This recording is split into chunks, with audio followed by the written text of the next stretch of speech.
Hola, muy buenas tardes. Reciban un afectuoso saludo de parte del Centro Cultural Nuevas Generaciones y por supuesto de sus pastores Sadoc y Pati Flores. Esperamos se encuentren muy bien en compañía de los suyos y que pronto podamos vernos en vivo, en donde, como usted sabe, podremos ampliar un poquito más la exposición de los temas que aquí vemos, que por cuestión de tiempo no nos es posible a veces ampliarnos más. Iniciaremos entonces la reflexión del día de hoy con una palabra que Dios le dio al profeta Jeremías, para él mismo, no para un pueblo pecador o para otras personas, sino para él mismo. Vamos a leer Jeremías 15, del versículo 19 al 21. Dice así: Por tanto, así dijo Jehová: y si entresacares lo precioso de lo vil, serás como mi boca. Conviértanse ellos a ti, y tú no te conviertas a ellos.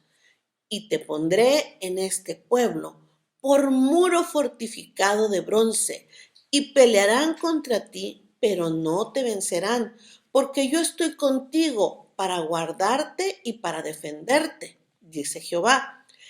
Y te libraré de la mano de los malos y te redimiré de las manos de los fuertes. Vemos que Dios le dijo a Jeremías estas tres cosas principalmente, que es donde quiero que nos enfoquemos hoy. Uno, si entresacaras lo precioso de lo vil. Dos, si te convirtieres, yo te restauraré y delante de mí estarás. Y tres, conviértanse ellos a ti y tú no te conviertas a ellos. Tres consejos o directrices que Dios le da a este hombre que, como nosotros, había decidido obedecer y seguir a Dios. Si entresacaras lo precioso de lo vil, si te convirtieres y no te conviertas tú a ellos. La frase, si entresacares lo precioso de lo vil, quedará explicada a lo largo de toda la reflexión de hoy, por lo que me gustaría pasar directamente a la segunda frase, si te convirtieres. ¿Qué significa entonces si te convirtieres? Convertirse significa dar un giro en derredor. Esta palabra implica volverse del camino que llevabas y volverse hacia un nuevo rumbo o una nueva vida. En ambos conceptos va implícito el arrepentimiento y la fe. Convertirse significa volverse hacia el camino de Dios. Algo muy parecido, ¿verdad? O muy relacionado, como vemos, con el arrepentimiento. Uno de los mejores ejemplos de conversión es el que tuvo el apóstol Pablo, que de ser un perseguidor, acérrimo perseguidor de la iglesia de Jesucristo, pasó a ser uno de sus principales embajadores y representantes y defensor del evangelio. Vamos a ver dos versículos en el que podemos ver estos dos contrastes. Vamos a ver Hechos 9, 1 y 2, donde dice: Saulo, respirando aún amenazas y muerte contra los discípulos del Señor, vino al sumo sacerdote y le pidió cartas para las sinagogas de Damasco, a fin de que si hallaba a algunos hombres o mujeres de este camino, los trajera presos a Jerusalén.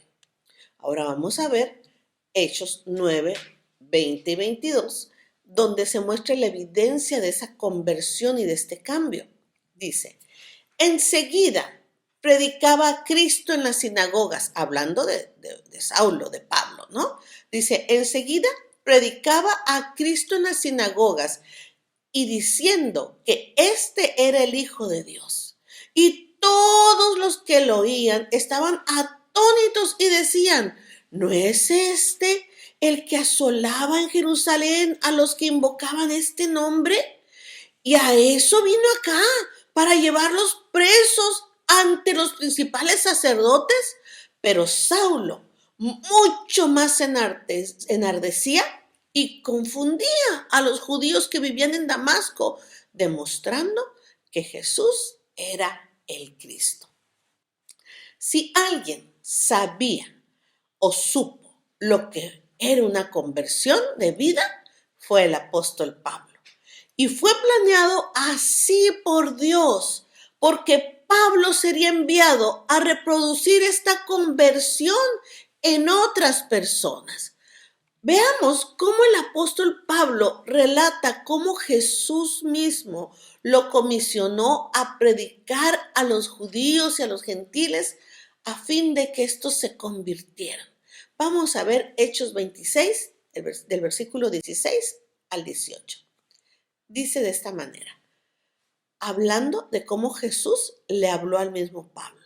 Le dice, pero levántate y ponte sobre tus pies, porque para esto he aparecido a ti, para ponerte por ministro y testigo de las cosas que has visto y de aquellas en que me apareceré a ti, librándote de tu pueblo y de los gentiles, a quienes ahora te envío para que abra sus ojos, para que se conviertan de las tinieblas a la luz y de la potestad de Satanás a Dios, para que reciban por la fe que es en mí, perdón de pecados y herencia entre los santificados. La misión que Jesús le encomendó al apóstol Pablo fue abrirnos los ojos a los que seríamos de la salvación para que nos convirtiéramos de las tinieblas a la luz.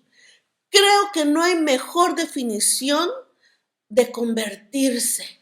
Convertirse no es cambiar de religión, es cambiar de la forma en cómo vivimos, es cambiar la vida, de vivir en las tinieblas a vivir en la luz. Convertirse es dejar de ser malo para ser bueno, dejar de ser un elemento nocivo en la sociedad para ser un elemento de bendición. Convertirse es dejar de estar bajo el poder de las tinieblas, cualquiera que sea su definición de esto, para estar bajo el poder de la luz de Dios, bajo el amparo de Dios. Vivir en la luz no significa tener una religión. Vivir en la luz significa que cambiamos para el bien. La presencia de Jesús en la tierra marcaba la llegada del reino de Dios aquí a la tierra. Una forma de vivir diferente a la del mundo. Marcaba la llegada de un tipo de personas diferentes, personas del reino de la luz. Esto fue profetizado desde el Antiguo Testamento. Lo vemos en Daniel 2:44, cuando leemos en los días de estos reyes. El Dios del cielo levantará un reino que no será jamás destruido, ni será el reino dejado a otro pueblo. Desmenuzará y consumirá a todos estos reinos, pero Él permanecerá para siempre. El cumplimiento de esta profecía la anunció Jesús. Anunció que el reino de Dios ya había llegado. Veamos cómo lo dice Marcos 1 del 14 y 15, versículos 14 y 15 dice, Jesús fue a Galilea predicando el evangelio del reino de Dios. Decía, el tiempo se ha cumplido y el reino de Dios se ha acercado. Arrepentíos y creed en el evangelio. La frase inmediata a el reino de Dios se ha acercado es arrepentíos y creed en el evangelio. El reino de Dios se ha acercado con toda su buena voluntad para ayudar al ser humano desde que Jesús llegó aquí a la tierra. Pero para poder recibir el reino de Dios, debo convertirme, incluyendo, por supuesto, aquí el arrepentimiento y el creer en el evangelio. No solamente simpatizar o asistir o gustarme esto de la iglesia porque me siento bien, porque me motivan, porque me siento desafiado a ser mejor. No. Debemos convertirnos a Dios, al estilo de vida del reino de Dios, no al estilo de vida del mundo, ni mucho menos al estilo de vida de las tinieblas. Dice la Biblia, conviértanse ellos a ti y tú no te conviertas a ellos. O sea, no trates de imitar el mal ejemplo o el ejemplo que el mundo te da, su estilo de vida. Ellos deberían de imitarlo a usted en este nuevo estilo de vida que tenemos, el estilo de vida de la luz, del bien. El pastor Sadoc tocó un versículo este domingo sobre las obras de la carne.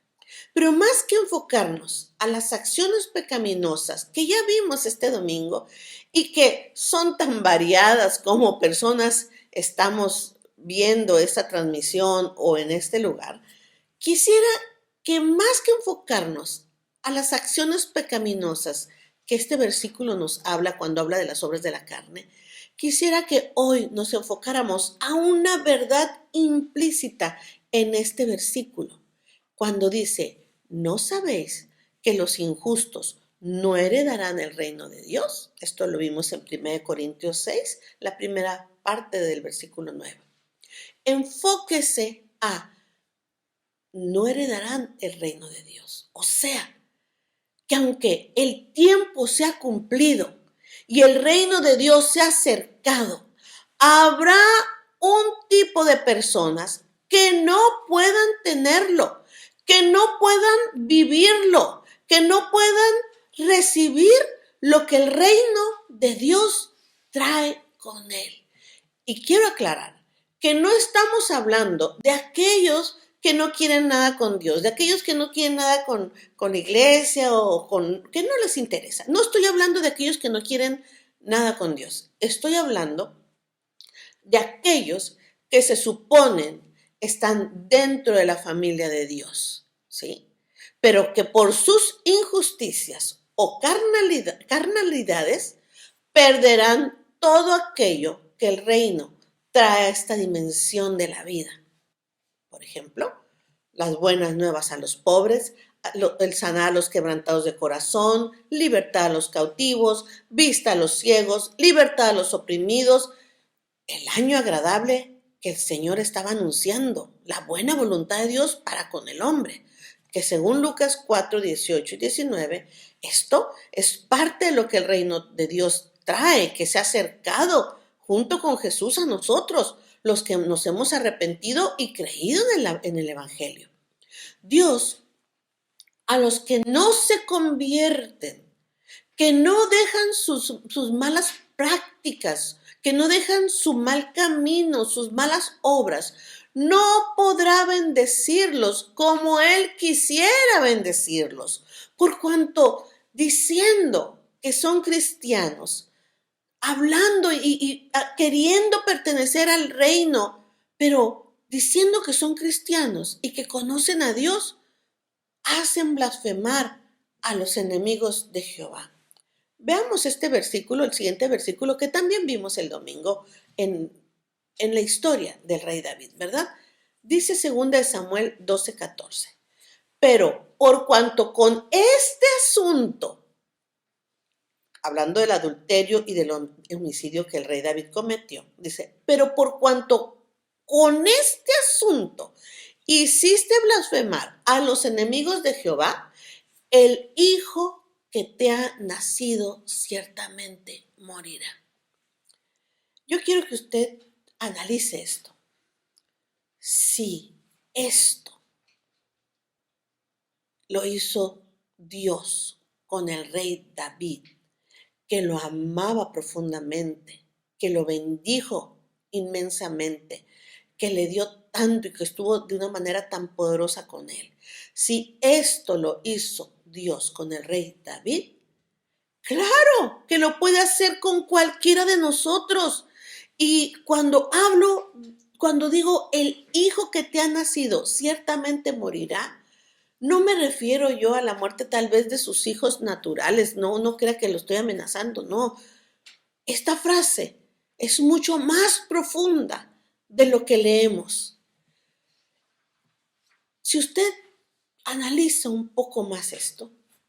Cuando dice, el hijo que te ha nacido ciertamente morirá, podemos entender por qué sus planes o nuestros planes, nuestros proyectos, nuestros sueños o cualquier cosa que puedan hacer de nosotros no vive, no prospera, no avanza, se muere a las primeras de cambio. En cuanto las ideas que damos a luz, los proyectos que queremos desarrollar, no viven.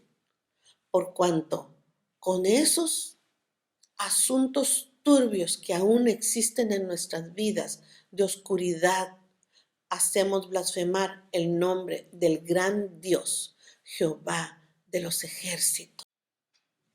Es por eso que podemos entender ahora por qué en muchos de nosotros, porque hay cristianos a los que les va muy bien, que todo lo que hacen prosperan y que hay otros a los que no nos va bien, que nuestros planes no prosperan. ¿Por qué a algunos sí les va bien? ¿Por qué a otros no les va bien? Ahora, yo le pregunto, ¿usted invertiría en un mal negocio? ¿Sembraría en tierra infértil con salitre? ¿Le prestaría usted dinero a un jugador de casinos? El sentido común nos dice, no, por supuesto que no. ¿Cómo vamos a invertir en un mal negocio que veo que va para la quiebra? Esto que acabamos de responder, por supuesto que corresponde a un principio espiritual de no invertir donde nosotros sabemos vamos a perder. ¿Cuál es este principio espiritual que yo le hablo? Esto lo define muy bien un versículo muy duro y muy crudo que vamos a leer, que dice, no deis lo santo a los perros, ni echéis vuestras perlas delante de los cerdos, no sea que la pisoteen y se vuelvan y os despedacen, dice Mateo 7:6. Dios es el autor de este principio. Él no invierte donde no hay buena ganancia. Dios es el mejor de los inversores. Dios invierte y siembra en buena tierra. Si usted quiere que Dios invierta en usted, no le dé de qué hablar a los enemigos de Dios con su conducta.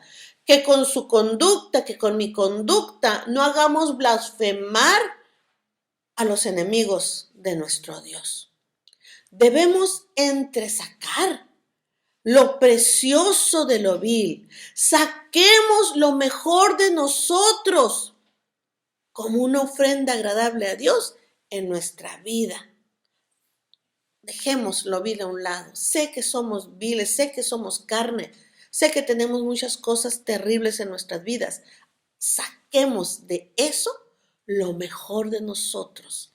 Convirtámonos a Dios. Entresaque lo precioso de lo vil como una ofrenda de usted a Dios. Ahora, volviendo, como vemos, a esta escritura con la que empezamos nuestra reflexión en Jeremías, vemos que el convertirse a Dios, que el volverse a Dios y no convertirnos nosotros a los malos caminos, tiene recompensa de parte de Dios. ¿Cuál es esta recompensa? El mismo versículo nos lo dice. Dice, si te convirtieres, yo te restauraré y delante de mí estarás y te pondré en este pueblo por muro fortificado de bronce y pelearán contra ti, pero no te vencerán porque yo estoy contigo para guardarte y para defenderte, dice Jehová. Y al final dice, y te libraré de la mano de los malos y te redimiré de la mano de los fuertes. En este tiempo, más que nunca, necesitamos todo esto. Esta protección, esta defensa, este librarnos que Dios trae a nuestra vida si nosotros nos convertimos de todo nuestro corazón a Él. Es tiempo de definir nuestra posición más que nunca y más que definir nuestra posición con nuestras palabras, es tiempo de definir nuestra posición con nuestro testimonio de vida, más que pidiendo que otros sean mejores, que otros dejen de ser malos, siendo nosotros mismos mejores, siendo nosotros los mejores en la tierra, siendo mejores nosotros los que somos del reino de luz. Muchas gracias por su atención. Espero que esta reflexión sea de su motivación, de agrado y pueda ayudarlo en su vida. Nos vemos hasta la próxima.